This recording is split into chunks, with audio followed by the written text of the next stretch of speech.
যুক্তরাষ্ট্রে চলতি বছরের প্রেসিডেন্সিয়াল নির্বাচনের আগে বিতর্কে অংশ নিয়েছেন বর্তমান প্রেসিডেন্ট জো বাইডেন ও সাবেক প্রেসিডেন্ট ডোনাল্ড ট্রাম্প। মার্কিন সংবাদ মাধ্যম সিএনএন-এর পর্যবেক্ষণে বলা হয়েছে, বিতর্কে বলতে গেলে হেরেই গেছেন বাইডেন।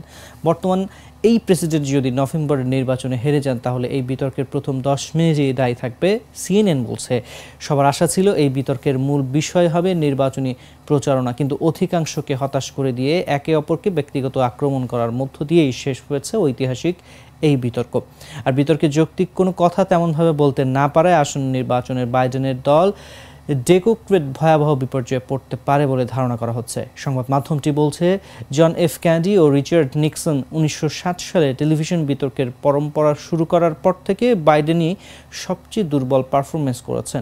তাছাড়া বৃহস্পতিবারের মতো শুক্রবার সিএনএন-এর টেলিভিশন স্টুডিওতে তেমন দর্শকও ছিল না। বাইডেনের প্রধান বিতর্ক প্রশিক্ষক রন ক্লেইন বলেছেন, বিতর্কে যে কেউ যে কোনো সময় হারতে পারেন, প্রথম 30 মিনিটে কেউই জিততে পারেন না সেটা ঠিক, কিন্তু প্রেসিডেন্ট যা করেছেন তা ছিল আত্মবিধ্বংসী। হেরে যাওয়ার সুর আধা ঘন্টার মধ্যেই সবাই বুঝতে পেরেছিল।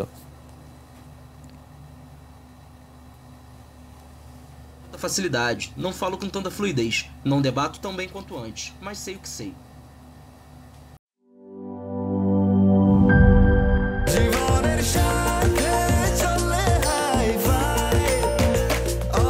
স্বাস্থ্যকর অল টাইম, সব সময় অল টাইম হেলদি লাইফ।